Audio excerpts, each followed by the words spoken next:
भगवान की सुंदरता, उनकी छवि, उनका दर्शन, उनका लोकमत, उनकी सर्वशीलता, उनकी मर्यादा, उनका निर्मल स्वभाव, कृपा सिंधु, ऐसे भगवान की छवि कैसी है, उसका वर्णन करते हुए गोस्वामी जी कहते हैं कि छवि समुद्र हरि रूप बिलो की, और एकटक रहे नयन पट रोकी, चित बहि सादर रूप अनूपा, तृपित नानहि मन सतरूपा।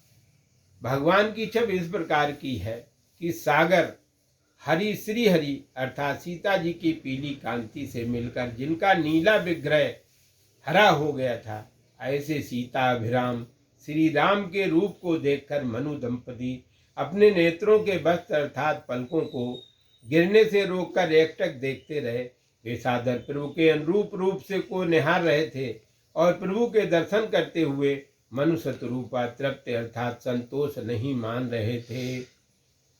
हरस बिबस तनु दशा भुलानी, परे दंडयब गए पदबानी, सिर पर से प्रभु निज कर कंजा, तुरत उठाए करुणा पुंजा। हरस के बस में होने से उन्हें अपने शरीर की दशा भूल गई और प्रभु के चरणों को हाथों में पकड़कर मनु शतरूपा जी दंड की भांति पृथ्वी पर गिर पड़े, अर्थात उनके चरणों में गिर पड़े। प्रभु श्री राम ने अपने कर कमल अपने हाथों से मनु और शतरूपा जी के सिर पर हाथ का स्पर्श किया और करुणा के पुंज श्री राम ने पृथ्वी पर पड़े हुए श्री मन और शतरूपा जी को अपने हृदय से लगा लिया, तुरंत उठा लिया। इसमें विशेष बात यह है कि यहाँ गहे पद पानी वाक्य खंड का प्रयोग बहुत ही भावनापूर्ण है और सा अभिप्राय है। मनु दंपति ने सोचा कि कदाचित हमारी शरीर की विस्मृति का लाभ उठाकर प्रभु चले न जाएं, इसलिए अपने दोनों हाथों से प्रभु के चरणों को कसकर पकड़ लिया और पैरों को तब तक नहीं छोड़ा जब तक भगवान कुछ कहे ना। बोले कृपा निधान पुण्य अति प्रसन्न मोहि जान, और मांगहु बर जोय भाव मन महादान अनुमान। फिर कृपा के खजाने भगवान श्री राम बोले, हे राजन, मुझे अत्यंत प्रसन्न जानकर मुझे महादानी का अनुमान करके तुम वरदान मांगो जो तुम्हारे मन को भी भा रहा हो। सुनि प्रभु वचन जोरि जुग पानी, और धरि धीरज बोले मृदुबानी। नाथ देखि पद कमल तुम्हारे, नाथ देखि पद कमल तुम्हारे, अब पूरे सब काम हमारे। इस पर मनु और शतरूपा जी इतना ज्यादा प्रसन्न हो गए और कहने लगे कि मेरे सारे काम पूर्ण हो गए। और दोनों हाथ जोड़कर धैर्य धारण करके मनु जी ने कोमल वाणी में भगवान से कहा कि आपके चरण कमलों को देख के हमारी सभी इच्छाएं पूर्ण हो गईं।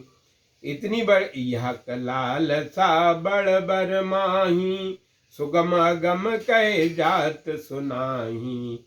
तुम्हें देते अधि सुगम गुसाई, अगम लाग मोहि निज कृपनाई। फिर भी मन में एक बहुत बड़ी लालसा है, वह सुगम भी है और अगम भी है, इसलिए वो कहीं नहीं जा रही है। वो देने में आपके लिए सुगम है, परंतु अपनी कृपणता के कारण मुझे अत्यंत अगम अर्थात कठिन लग रही है। भगवान की इस बात सुनकर कहा, जथा दरिद्र विबुध धर पाई, बहु संपत मांगत सकुचाई। तास प्रभाव जान नहीं सोई, तथा हृदय में संशय होई। जैसे दरिद्र व्यक्ति कलप वृक्ष को प्राप्त करके बहुत सी संपत्ति मांगने में संकोच करता है, क्योंकि कलप वृक्ष का प्रभाव ये दरिद्र नहीं जानता। इतना दरिद्र हूँ कि मैं इन सब बातों को कलप वृक्ष का प्रभाव कैसे समझूं, उसी प्रकार मेरे मन में संशय हो रहा है। सो तुम जानो अंतर जामी, पुरबहु मोर मनोरथ स्वामी। सकुच बिहाय मांग निप मोई, अमोरे नहीं अदेई कछु दोई। हे अंतर्यामी प्रभु, भगवान इतने अंतर्यामी हैं कि वो समस्त जीवों के रूपों को जानते हैं, समस्त रूपों के हृदय को जानते हैं। दीनानाथ, दीन बंधु, दीन दयाल, आप ये जानते हैं कि स्वामी मेरे मनोरथ पूर्ण कर दीजिए, जो भी मनोरथ मेरा है उसको पूर्ण कर दीजिए। भगवान श्री राम ने कहा, हे राजन, आप संकोच मत करिए, क्योंकि जो जीव होता है वो बहुत ही संकोच करता है, किसी से बड़े से मांगने में उसे संकोच लगता है। ऐसे में भगवान मनु और शत्रुपा जी संकोच में पड़कर मुझसे मांग लो। उन्होंने कहा, बार बार कहा कि आप मांग लो। तुम्हारे मन मेरे और तुम्हारे लिए मेरे पास देने के अलावा और कुछ अदेय नहीं है, सब कुछ देने योग्य है, अर्थात मैं तुम्हें अब कुछ दे सकता हूँ। दान शिरोमणि कृपा निधे नाथ कहो सत्य भाव, चाहे तुम्हें समान सुत प्रभु सन कमन दुराव। मैं आपके समान पुत्र चाहता हूँ। आप दानियों में दानियों के शिरोमणि हैं। अपने स्वभाव, सत्य स्वभाव का से कह रहा हूँ कि आप अपने समान पुत्र, आपके समान पुत्र चाहता हूँ, अथवा मैं आपको भी चाहता हूँ और आपके समान पुत्र भी प्रभु के सामने कैसा छिपाओ।